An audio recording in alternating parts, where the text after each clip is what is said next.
ओम श्रीगुरुभ्यो नमः। हरि ओम। प्राक्कक्षायाम् उभयसाधारण्येन तत्र एकाविषयित इत्यादि यदि निर्बन्धः एकविषयिता नास्ति इति यदि निर्बन्धः तर्हि तत्र प्रवर्तनायां शक्तिः निवर्तनायां लक्षणः। अनन्तरं तत्र सम्बन्धविशेषः कीदृशो भवति अन्वयकाले इत्यप्यंशः अस्माभिः दृष्टः। नयः उभयत्रापि तात्पर्यग्राहकत्वं स्वीक्रियते इत्यप्यंशः दृष्टः। इदानीमग्रे मूले तादृशसंसर्गविशेषज्ञानम् अनिष्टसाधनत्व अनुमितिश्च कथं भवति इत्येव निरूप्यते। अतः निरुक्तसंसर्गेण व्यापारवती कलञ्जकर्मिका भक्षणकरणिका कृतिः इति शाब्दबोधे वृत्ते संसर्गस्य तत्त्वेन भानं पूर्ववत्। निरुक्तसंसर्गेण निरुक्तसंसर्गेण व्यापारवती कलञ्जकर्मिका भक्षणकरणिका कृतिः इत्येवम्।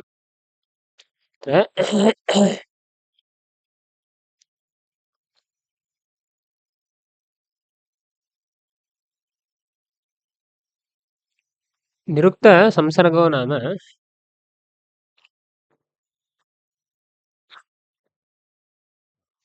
वस्तुतः स्वप्रयोज्य अभावप्रतियोगित्वम् इत्येतावन्मात्रमेव अस्ति। आदौ सामान्यतः अनुमित्यादिकम् अप्रवेश्य तत्र संसर्गः वक्तव्यः। यतोहि संसर्गस्य तत्त्वेन भानम् उत्तरकाले शाब्दबोधे वृत्ते संसर्गस्य तत्त्वेन भानं निरुक्तसंसर्गेण इति सामान्यतः एवं स्वीक्रियत। व्यापारादि अत एव व्यापारवती कृतिः इत्येवम् उक्तम्। निरुक्तसंसर्गो नाम अत्र अग्रे उक्ष्यमाणः यः विषयितादिसम्बन्धः इत्येवं भवतु, अथवा स्वप्रयोज्य अभावप्रतियोगित्वमिति वा। तादृशव्यापारवती कलञ्जकर्मिका भक्षणकरणिका कृतिः। कलञ्जं भक्षयेत् इत्यत्र द्वितीया अस्ति इति कृत्वा कलञ्जकर्मिका भक्षणकरणिका कृतिः व्यापारवती इत्येवं शाब्दबोधः। निवर्तनाविषयः इत्येवम् इति शाब्दबोधे वृत्ते संसर्गस्य तत्त्वेन भानं पूर्ववत्। संसर्गः स्वविषयकज्ञानविशेषजन्य अनुमितिप्रयोज्य अभावप्रतीयोगित्वरूपसंसर्गविशेषः सः शाब्दबोधात् अनन्तरं भवति। अत एव मया अत्र उक्तं निरुक्तसंसर्गेण इत्यत्र पूर्वोक्तः संसर्गः न ग्राह्यः, विषयता इत्यादि सामान्यतः संसर्गः तत्र ग्राह्यो भवति इत्येवम्। संसर्गविशेषस्य भानं शाब्दबोधात् अनन्तरं भवति इति पूर्ववत्। यथा पूर्वं सर्वोऽप्यंशः निरूपितः तत्र हेतुविषयकज्ञानसम्पादनं तदुत्तरकाले अनुमितिः, तदुत्तरकाले तादृश अनुमिति सर्वमालोच्य सम्बन्धविशेषः वक्तव्यो भवति। तद् अत्रापि इदानीं विशेषतः निरूप्यते। अत्र हि निवारणविषयकज्ञानात् कलञ्जभक्षणात् अयं निवर्तताम् इत्याकारक आप्तेच्छाविषयीभूत अभावप्रतियोगी कृतिविषयत्वरूपहेतुज्ञानम्। अत्र तादृशसंसर्गः तत्त्वेन बुध्यते इत्युक्तम्। संसर्गस्य तत्त्वेन भानमपेक्षते चेत् अनुमितिः अपि तत्र मध्ये प्रविष्टा अस्ति। अनुमितिः इत्यनेन तत्र अनुमितिः कथं भवति इत्यपि निरूपणीयम्। यतोहि संसर्गघटकीभूतः प्रत्येकं पदार्थः निरूपणीयो भवति इति तत्र अनुमितिसम्पादनार्थम् उच्यते, हेतुः उच्यते। निवारणविषयकज्ञानात् निवारण नाम निवर्तन लक्ष्यार्थः यः वर्तते तत् कृतौ अन्वितमस्ति। इदानीं विषयतासम्बन्धेन आदौ एवं भवतु।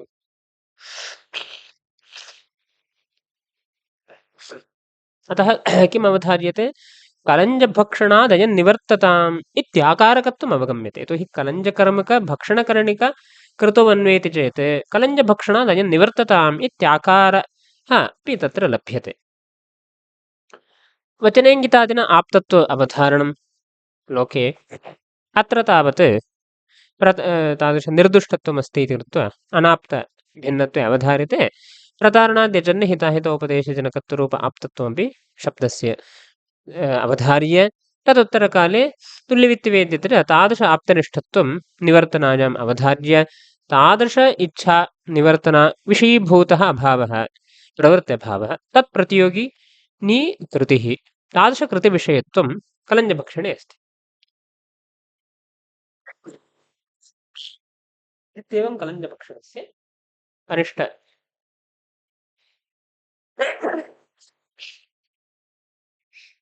इत्येवं रीत्या हेतुज्ञानं सम्पादयितुं शक्यते इत्यभिप्रायः। तेन कलञ्जभक्षणे अनिष्ट साधनत्व अनुमितिः।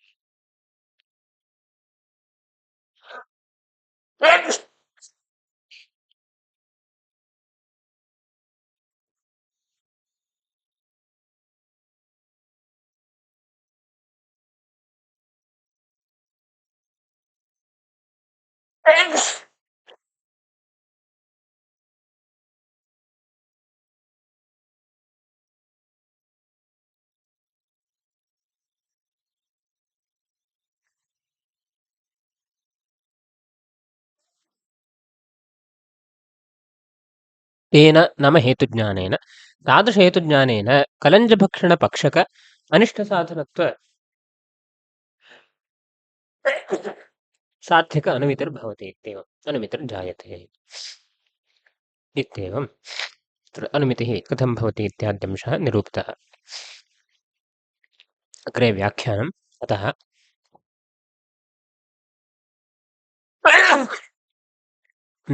विधिनिषेध उभयसाधारण्येन लिङ्गः व्यापारवाचकत्वस्वीकारात् तः निरुक्तसंसर्गेण विधिनिषेध उभयसाधारण्येन लिङ्गः व्यापारवाचकत्वं यस्मात् स्वीकृतम्। पूर्वं यदि तु इत्यारब्धम्। अत्र पूर्वोक्तः पक्षः यदि तु प्रवर्तनानिवर्तनसाधारण्येन नैका विषयिता अग्रह यदि तु इत्यनेन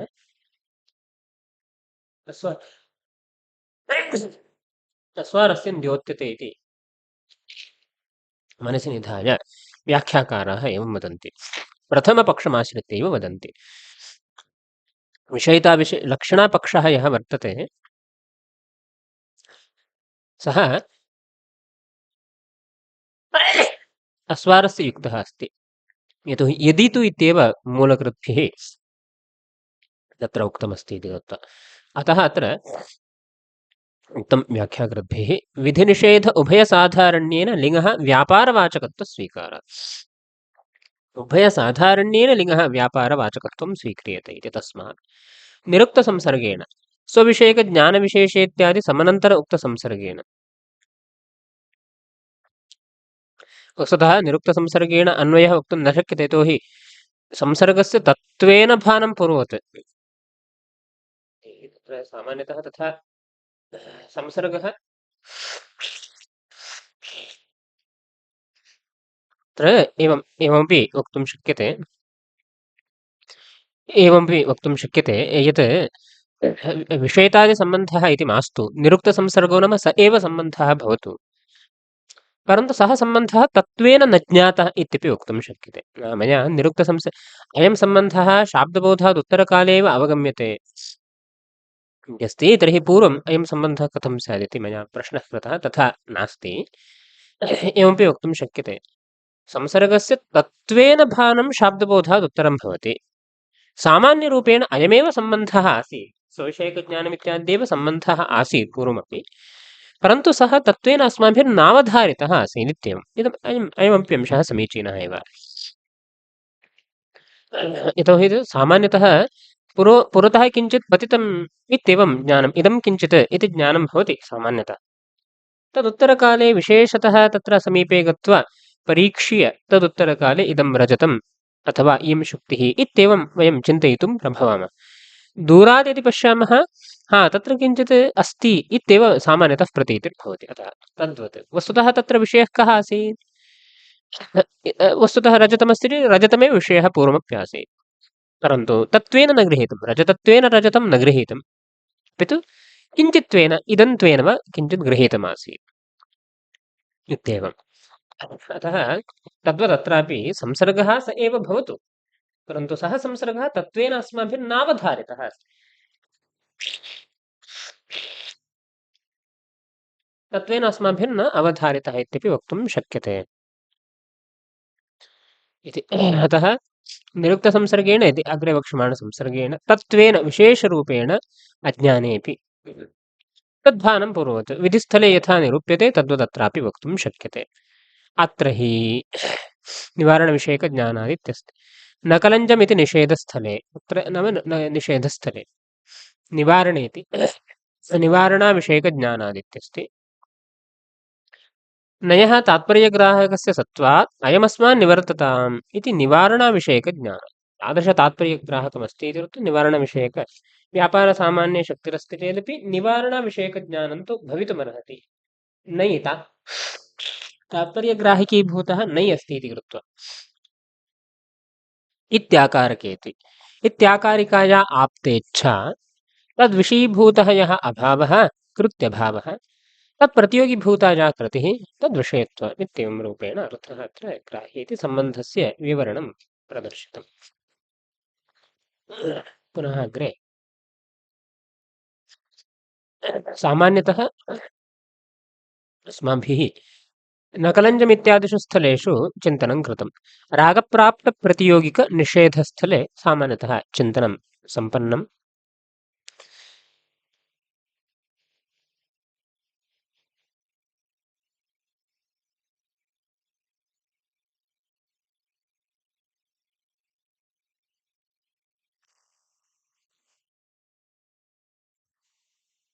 तत्रैव विशेषतः विहितनिषेधीयशाब्दबोधे विशेषः उच्यते।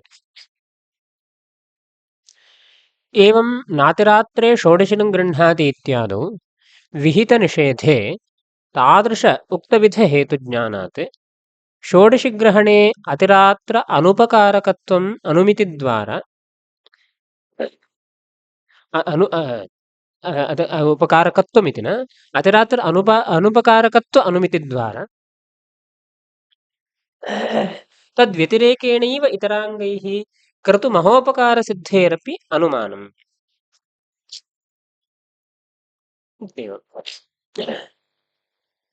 एवम् एवं नाम पूर्वं तावत् रागप्राप्तप्रतियोगिकस्थले विचारः कृतः। विधिप्राप्तप्रतियोगिकनिषेधस्थले विचारः क्रियते। एवं तत्रापि पूर्वं यथा निरूपणं कृतं नयः तात्पर्यग्राहकत्वाद्यङ्गीकारेण अनन्तरं विशेषलाभः संसर्गविशेषलाभः लिङ्गर्थविशेषलाभः सर्वं यथा पूर्वं निरूपितं तद्वदत्रापि द्रष्टव्यम्। इतोपि विशेषः अस्ति। नादिरात्रे षोडशिनं एवं नाम एवं पूर्वोक्तरीत्यैव भवति। इतोपि विशेषोऽप्यस्ति। नातिरात्रे षोडशिनं गृह्णाति इत्यादौ विहितनिषेधे अतिरात्रे षोडशिनं गृह्णाति इत्यनेन षोडशिग्रहणस्य विधानमस्ति। अतः विहितप्रतियोगिकः अयं निषेधः अस्ति। विहितस्य निषेधः तादृश उक्तविधहेतुज्ञानात् तादृश उक्तविधहेतुज्ञानं नाम अयमस्मात् निवर्तताम् अतिरात्रात् अतिरात्रे षोडशिग्रहणात् अयं निवर्तताम् इत्याकारक आप्तेच्छा विषयीभूत अभावप्रतियोगी कृतिविषयत्वरूपं यद् हेतुज्ञानं तादृशहेतुज्ञानात् षोडशिग्रहणे अतिरात्र अनुपकारकत्व अनुमितिद्वारा षोडशिग्रहणे अतिरात्र अनुपकारकत्वं साधयितुं शक्यते।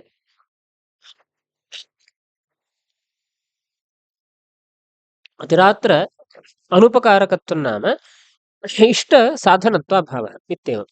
उपकारकत्वं नाम साधनत्वम्। अत्र इष्टसाधनत्वाभावः साध्यते इति अनुमितिद्वारा तद्व्यतिरेकेणैव तद्व्यतिरेकं नाम तादृशषोडशिग्रहणं विनैव इतराङ्गैः कृतु उपकारसिद्धेरपि अनुमानम्। षोडशिग्रहणं विनैव षोडशिग्रहणभिन्न षोडशिग्रहणभिन्नमात्रजन्यत्वम् उपकारे साध्यते।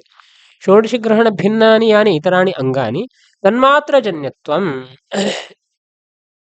अतिरात्रोपकारे उच्यते इति। अतः इतराङ्गैः कर्तु उपकारसिद्धेरप्यनुमानम् अत्र स्वीक्रियते। अत्र अनुमानम् अत्र एवं भवति इत्युक्तम्। अत्र अस्माभिः अवधारणीयः विषयः एवं वर्तते। पूर्वं तावत् कलञ्जभक्षणादिषु स्थलेषु अयमस्मान् निवर्ततामित्याकारक आप्तेच्छा विषयीभूत अभाव तादृशविषयीभूत अभावप्रतियोगी कृतिविषयत्वम् इति हेतुः अनिष्टसाधनत्वम् अनुमापयति इत्यासीत्। पूर्वम् अनिष्टसाधनत्व अनुमानम् कण्ठतः उक्तमस्ति अनिष्टसाधनत्व अनुमितिर्जायते इति। पुनः तादृश उक्तविधहेतुज्ञानः पूर्वोक्तहेतुरेव अत्राप्यस्ति। अत्र अतिरात्र अनुपकारकत्वं नाम अनुपकारकत्वं नाम अनिष्टसाधनत्वमिति न, अनिष्टसाधनत्वानुमानं न भवति, इष्टसाधनत्वाभावः अनुमीयते। तर्हि एकत्र सः हेतुः अनिष्टसाधनत्वम् अनुमापयति, अपरत्र सः हेतुः इष्टसाधनत्वाभावम् अनुमापयति। इदं कथं घटते? किञ्च हेतुः व्यभिचरितो भवति।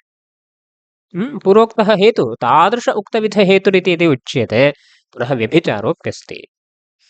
कथं व्यभिचारः इति चेत् पूर्वस्मिन् स्थले चिन्तितान्। पूर्वं वस्तुतः कलञ्जभक्षणे इष्टसाधनत्वमेव अस्ति। सम्यक् तत्र नैयायिकमतखण्डनकाले एवम् आगतमासीत्। कलञ्जभक्षणे इष्टसाधनत्वम् अस्त्येव, तन्न वारयितुं शक्नुमः इति कृत्वा भवद्भिः स्वर्गरूप इष्टसाधनत्वं, लोकसिद्ध इष्टसाधनत्वमादाय वक्तुं न शक्यते इति कृत्वा स्वर्गरूप इष्टसाधनत्वं भवता उन्नेयम् इति पूर्वपक्षे नैयायिकानां पक्षे दूषणं मीमांसकेन अभिहितमासीत्। तर्हि इष्टसाधनत्वम् अस्ति इत्येव अभिप्रायः अवगम्यते। अस्तु, नैयायिकानां मध्ये तथा अवगम्यते चेदपि अत्रापि अस्माभिर्वारयितुं न शक्यते इष्टसाधनत्वम्।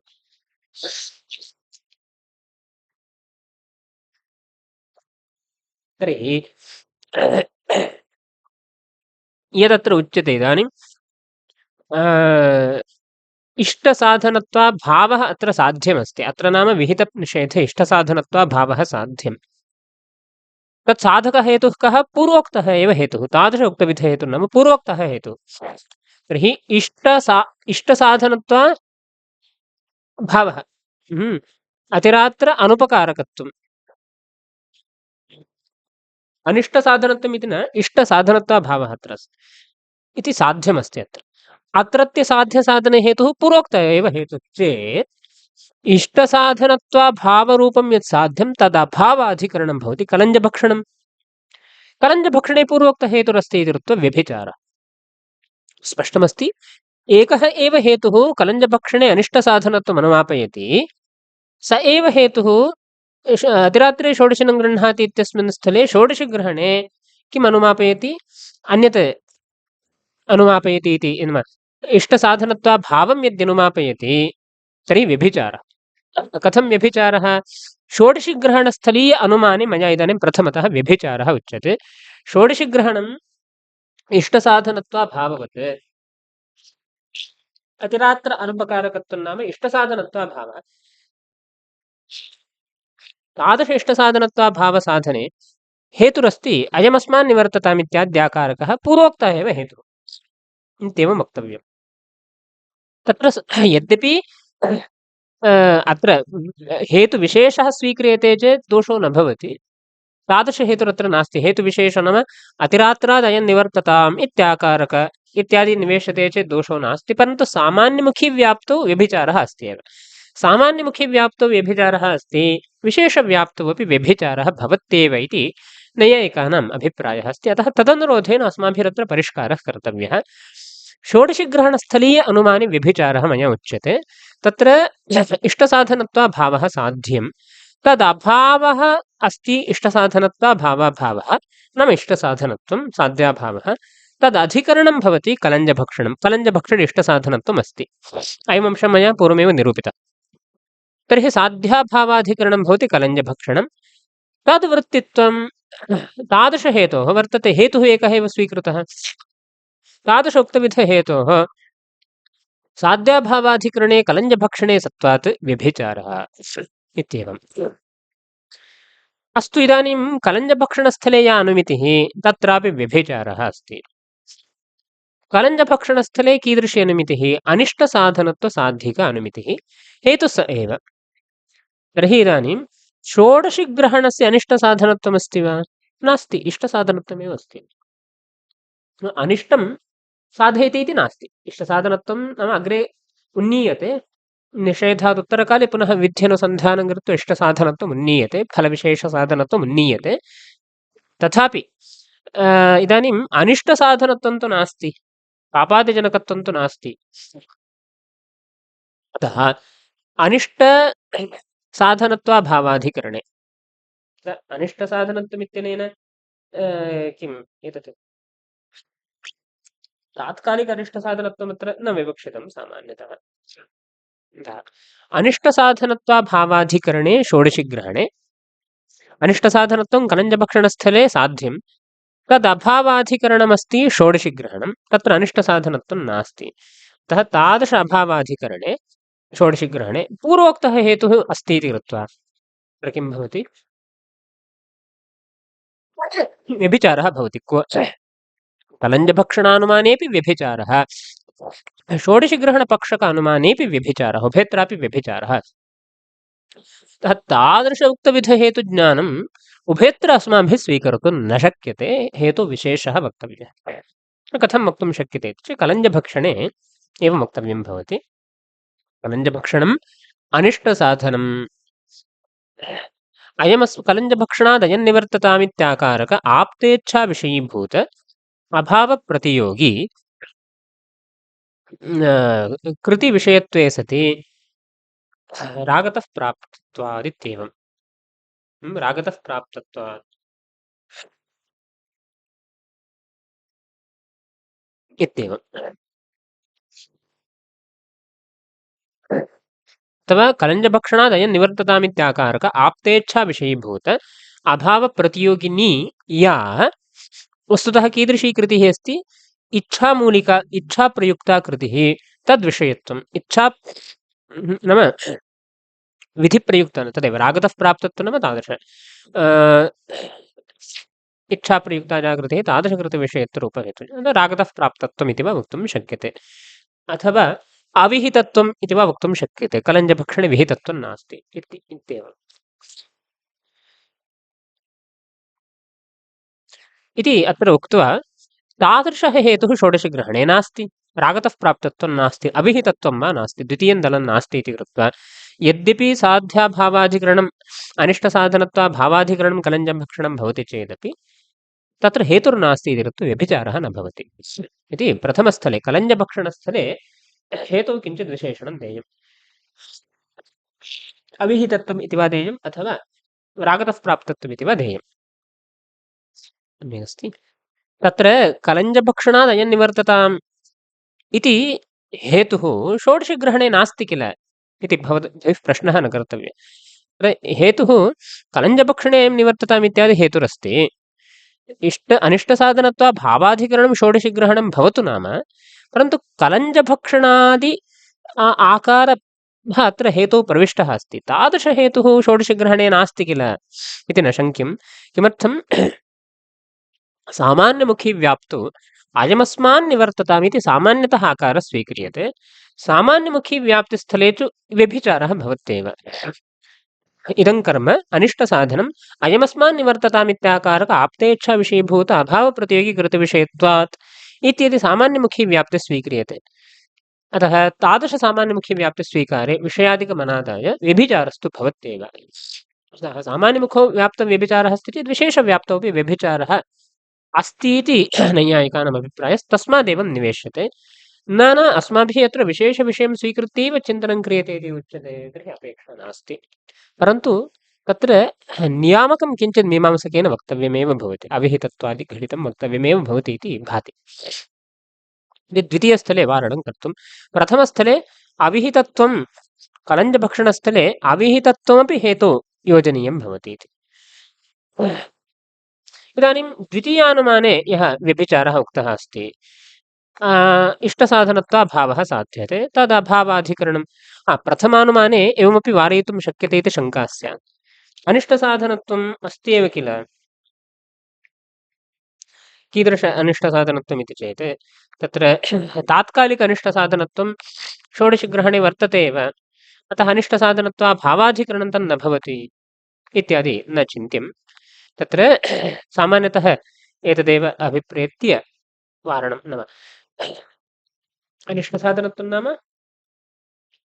माता यदा वदति तत्काले तात्कालिकमनिष्टसाधनत्वम् इति भवति नाम कलञ्जभक्षणादौ तु अन्यादृशमेव अनिष्टसाधनत्वं बलवदनिष्टसाधनत्वमेव तत्र अभिप्रेतमस्ति।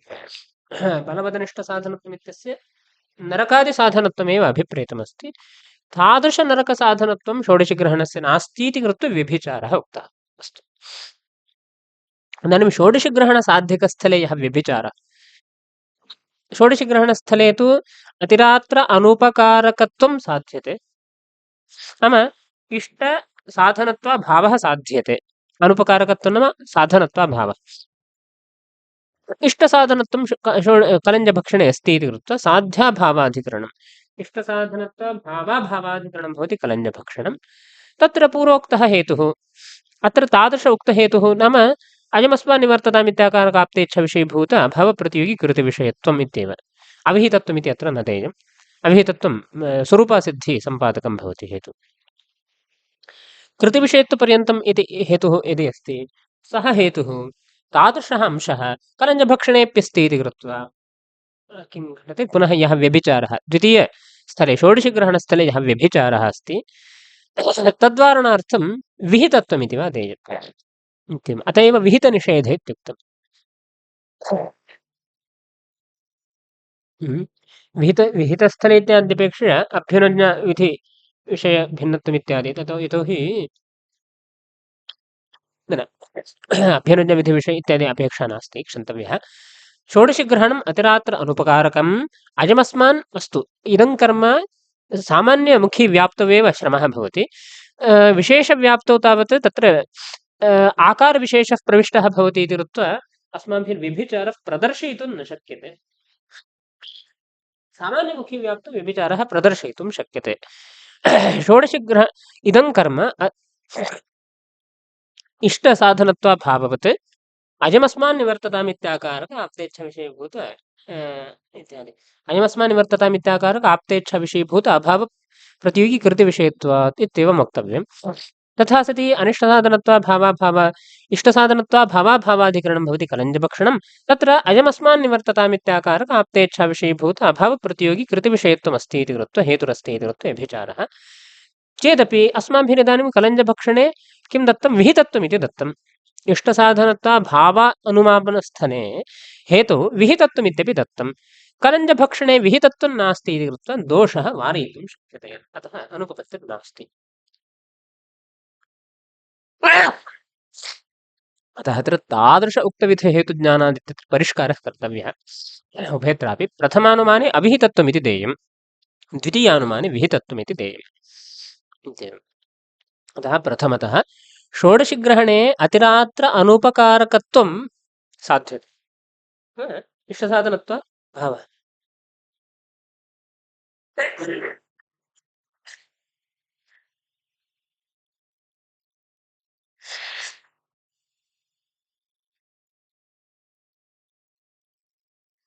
तर्हि इष्टसाधनत्वाभावः यद्यस्ति, नाम अतिरात्र अनुपकारकत्वं यद्यस्ति,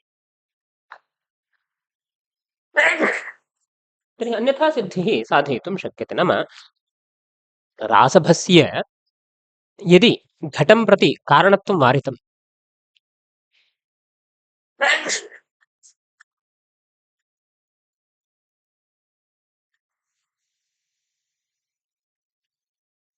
तर्हि अन्यथा सिद्धत्वानुमानं भवति। सामान्यतः लोके अन्यथा सिद्धत्वं प्रथमतः अवधार्य कारणत्वं वार्यते।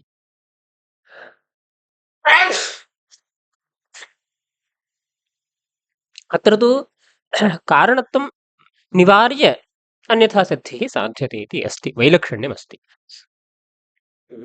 अन्यत्र तावत् प्रथमतः अन्यथा सिद्धिः अस्माभिः चिन्त्यते लोके।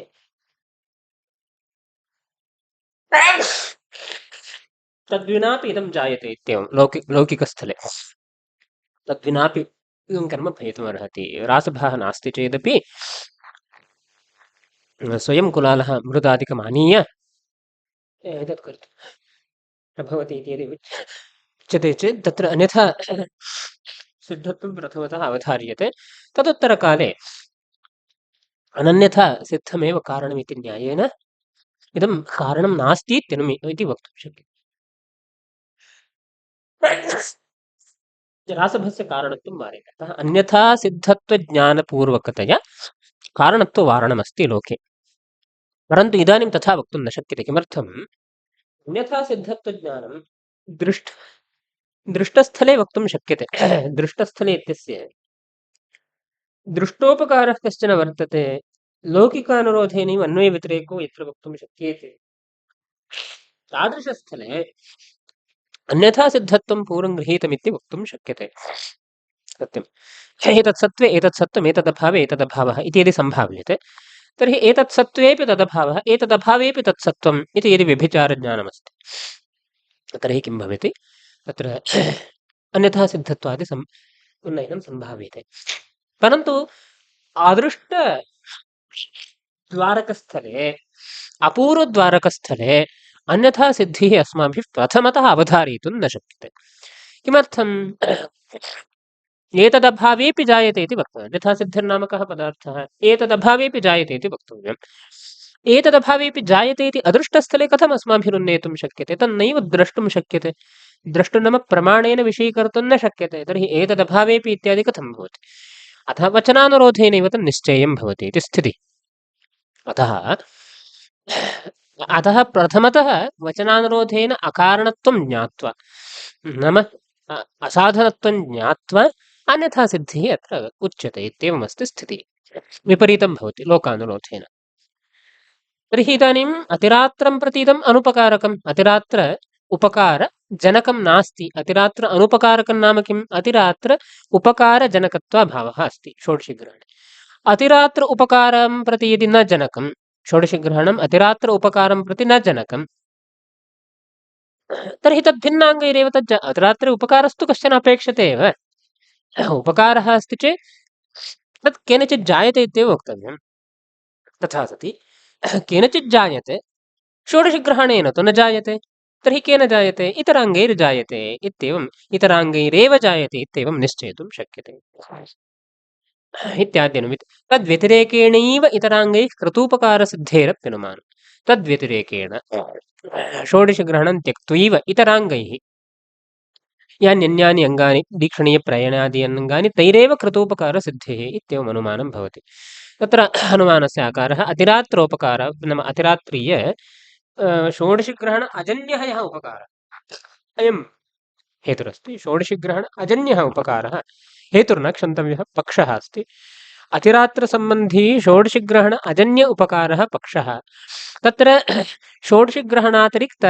इतराङ्गमात्रजन्यत्वं साध्यते इतराङ्गमात्रजन्यः षोडशग्रहण अजन्यत्वे सति प्रधानोपकारत्वात् उपकारत्वात् इत्येव षोडशग्रहणेन तु न जायते परन्तु केनचित् उपकारत्वमस्ति चेत् केनचित् जायते इति वक्तव्यम्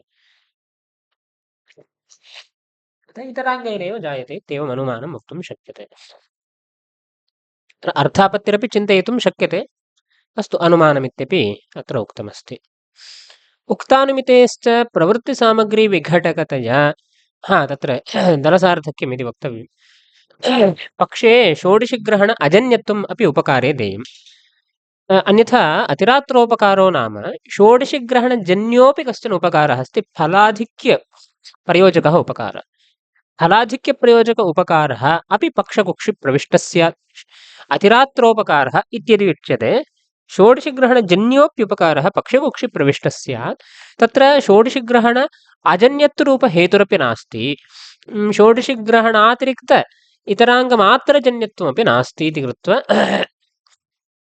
स्वरूपासिद्धिरपि भवति बाधोऽपि भवति इति श्रमः अतः पक्षे किं देयं षोडशग्रहण अजन्यः उपकारः इति उपकारे षोडशग्रहण अजन्यत्वमित्यपि देयं भवति अतः श्रमः नास्ति तत्र इदानीं षोडशग्रहण अजन्य उपकारे अजन्यत्वमस्ति एव नाम अजन्यत्वं हेतुरपि स एव पक्षेपि तद् हेतु इतोपि प्रविष्टम् उपकारत्वं नाम सामान्यतः हेतु पक्षतावच्छेदकहेतोः ऐक्ये श्रमः नास्ति अत्र ऐक्यमिति भाति यतो हि अतिरात्रसम्बन्धी षोडशग्रहण अजन्य उपकारः इत्यनेन उपकारत्वमपि तत्र अस्ति षोडशग्रहण अजन्यत्वमिति हेतुरपि पक्षकुक्षिप्रविष्टश्चेदपि श्रमः नास्ति तथा विशेषतः अत्र अधिकाधिकं किम् आपादयेत् तत्र इति चेत् सिद्धसाधनम् आपादयितुं शक्यते तस्य वारणप्रक्रिया अस्ति एव, सिद्धसाधनादिवारणप्रक्रिया अस्ति एव, अवच्छेदकावच्छेदेन अनुमितिः इत्यपि वक्तुं शक्यते। किञ्च अत्र अतिरात्र इति अधिकं प्रविष्टं पक्षे हेतौ तु तथा न प्रविष्टम् इत्येवमपि वक्तुं शक्यते, तत्र श्रमः नास्ति। तादृश अनुमानेन इदानीं इति पक्षे तद्विशेषणं देयं स्वरूपासिद्धिबाधादिवारणार्थम्। अनन्तरं हेतौ दलद्वयमस्ति। उपकारत्वं प्रधानोपकारत्वमिति द्वितीयं दलं नास्ति। तर्हि षोडशिग्रहण अतिरिक्त इतराङ्गमात्रजन्यत्वाभावाधिकरणे आकाशे षोडशिग्रहण अजन्यत्वमस्ति, व्यभिचारः। आकाशः नित्यः, जन्यत्वसामान्यभावः अस्ति इति कृत्वा साध्याभावाधिकरणं भवत्याकाशः। तत्र षोडशिग्रहण अजन्यरूपः हेतुरस्ति इति कृत्वा व्यभिचारः। अतः प्रधानोपकारत्वम् इति देयम्। आकाशस्य उपकारत्वं नास्ति इति कृत्वा वारणं कर्तुं शक्यते इत्येवम्। अतः तत्र निवारणं कर्तुं शक्यते उपकारत्वम्। अस्तु, तर्हि उपकारत्वमित्येव भवतु इत्यदि उच्यते। उपकारत्वं षोडशिग्रहणजन्य फलाधिक्यसम्पादक उपकारेऽप्युपकारत्वमस्ति। तत्र साध्याभावाधिकरणं षोडशिग्रहण भिन्न इतराङ्गमात्रजन्यत्वाभावाधिकरणमस्ति, तादृशः फलाधिक्योपकारः, फलाधिक्य अनुकूल उपकारः, तत्र उपकारत्वमस्ति इति व्यभिचारः। अतः सद्वारणार्थं षोडशिग्रहण अजन्यत्वं देयं, तत्र षोडशिग्रहणजन्यत्वमेव अस्ति इति कृत्वा वारणं कर्तुं शक्यते इति हेतोऽपि विशेषणं दत्तम्। इत्येवम् इतराङ्गैरेव तद्व्यतिरेकेणैव इतराङ्गैः कृतोपकारसिद्धेः नाम अन्यथा सिद्धत्व अनुमानं सम्भाव्यते इति। उक्तानुमितेश्च प्रवृत्तिसामग्रीविघटकतया प्रवृत्त्यभावप्रयोजकत्वम्। उक्तानुमितिः इदानीं या तत्र द्विविधा अनुमितिरुक्ता। अनिष्टसाधनत्व अनुमितिः, अनन्तरं इतराङ्गैरेव कृतोपकारसिद्धे अनुमितिः नाम अन्यथा सिद्धत्वानुमितिः। प्रवृत्तिसामग्रीविघटकतया प्रवृत्त्यभावप्रयोजकत्वं वक्तुं शक्यते। प्रवृत्त्याः या सामग्री वर्तते, सामग्र्याः विघटनम् अनया अनुमित्या भवति इति इत्येव। अनया अनुमित्या प्रवृत्तिसामग्र्याः विघटनं भवति। सामग्री विघट्यते चेत् कार्याभावः प्रयुक्तो भवति। सामग्रीविघटनद्वारा प्रवृत्त्यभावः प्रयुक्तो भवति इत्येवम् अनुमितेः प्रवृत्त्यभावप्रयोजकत्वं परम्परया वक्तुं शक्यते। सामग्रीविघटनद्वारा प्रवृत्त्यभावप्रयोजकत्वं वक्तुं शक्यते। कथम्? तथा हि यत्र अनिष्टसाधनत्वानुमितिः, पूर्वं स्थलद्वयमस्ति, अनिष्टसाधनत्वानुमितिः अन्यथा सिद्धत्वानुमितिः। यत्र अनिष्टसाधनत्वानुमितिः कलञ्जभक्षणादिस्थले रागतः प्राप्तप्रतियोगिकस्थले, तत्र प्राचीनकर्मवशात् द्वेषगतबलवत्वे सति बलवदनिष्ठ अनुबन्धित्वज्ञानरूपप्रतिबन्धकसम्पादनात् तदभावघटितसामग्रीविघटनम्। कलञ्जभक्षणम् अनिष्टसाधनम् इत्यनुमितिर्जाता। अस्तु, अनिष्टसाधनमिति अनुमितिर्जाता चेदपि तत्र द्वेषाधिक्यं कदाचित् न भवति। इदं पूर्वं निरूपितं, द्वेषः प्राचीन अशुभकर्माधीनः भवति इत्येवं। प्राचीन अशुभकर्मवशात् तत्र किं न भवति, इदानीं कलञ्जभक्षणे द्वेषो नास्ति, अनिष्टसाधनत्वं ज्ञातं। भवतु, मम तु इदानीं तदपेक्षते, अस्तु अनिष्टसाधनं कालान्तरे भवति किल, अस्तु भवतु, कालान्तरं केन दृष्टम्, इदानीं तत्र भक्ष्यामः इत्येवम्। यदि अस्ति तर्हि प्रवृत्तेः विघटनं न भवति, सामग्र्याः विघटनं न भवति। अतः उक्तं द्वेषगतबलवत्वे सति प्राचीनशुभकर्मवशात् अनिष्टसाधने कलञ्जभक्षणे यदि बलवान् द्वेषः, उत्कटः द्वेषः यदि वर्तते, द्वेषगतबलवत्वे सति तदवस्थायामेव इदं वक्तुं शक्यते। बलवदनिष्ठ अनुबन्धित्वज्ञानरूपप्रतिबन्धकसम्पादनात् अनिष्टसाधनत्वम् अनुमितं, द्वेषः अपि प्राचीनशुभकर्मवशात् उत्कटः द्वेषः अस्ति। क्व इति चेत् तत्र नरकादिषु उत्कटः द्वेषः अस्ति। नरकादिषु उत्कटद्वेषः सम्पादनीयः एव, अन्यथा अस्माभिः तत् निरूपयितुं न शक्यते। तादृशनरके उत्कटः द्वेषः अस्ति, अनिष्टसाधनत्वञ्च अनुमितम्, अनिष्टञ्च नरकादिरूपम्। तर्हि नरके अनिष्टसाधनत्वम् अस्ति चेत्, नरके बलवान् द्वेषः अस्ति चेत् बलवदनिष्ट अनुबन्धित्वमिति अवधारयितुं शक्यते अनुमित्युत्तरकाले। तर्हि इदं नरकसाधनमित्यनुमितं, नरकञ्च उत्कटद्वेषविषयः। तर्हि बलवदनिष्ट अनुबन्धित्वज्ञानं सम्पादितं भवति अनुमितिद्वारा। तादृश अनुमितिज्ञानरूपप्रतिबन्धकसम्पादनं कृतमस्ति इत्येवम्। अनुमितिः अनिष्टसाधनत्वानुमितिरेव, प्रमाणान्तरेण तत्र द्वेषः अवधार्यते चेत्, नाम प्राचीनशुभकर्मवशात् नरके यदि द्वेषः अस्ति तर्हि पुरुषः किं चिन्तयति, इदं बलवदनिष्ट अनुबन्धि इति चिन्तयति। सम्यगस्ति इति प्रतिबन्धकज्ञानसम्पादनं कृतम्।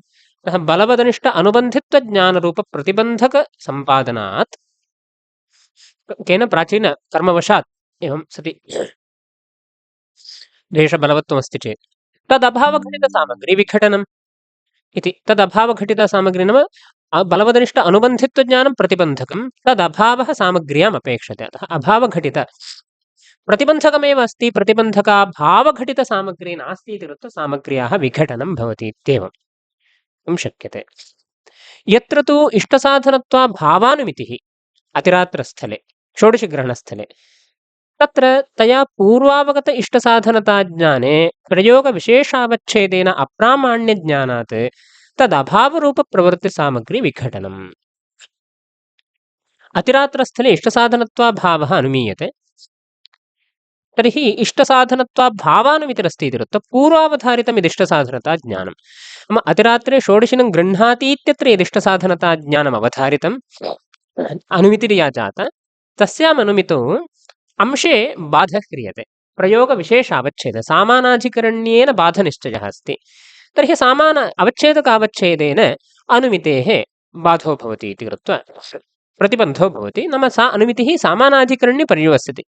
वेदोत्थम् इति कृत्वा अप्रामाण्यं तु नोच्यते, अतः एव उक्तं प्रयोगविशेषावच्छेदेन इति। अन्यथा अप्रामाण्यस्य वेदोत्थज्ञानस्य कदाचिदपि अप्रामाण्यं वक्तुं न शक्यते। प्रथमविधिस्थलानुरोधेन इष्टसाधनत्वं यद् अवधारितम् अवच्छेदकावच्छेदेन अवधारितं, तदवच्छेदकावच्छेदेन न, अपि तु सामानाधिकरण्येनैव। अतः पूर्वावगत इष्टसाधनता ज्ञाने प्रयोगविशेषावच्छेदेन अप्रामाण्यज्ञानम्, नाम अवच्छेदकावच्छेदांशे एव अप्रामाण्यं। कस्मिंश्चित् प्रयोगे तत् समीचीनमेव, अतः सामानाधिकरण्ये पर्यवस्यति इत्येवं वक्तव्यं भवति। अतः प्रयोगविशेषावच्छेदेन इत्यानीतम्। अतः विधिस्थले यदनुमानम् इष्टसाधनता ज्ञानं तत्र अप्रामाण्यं गृहीतं।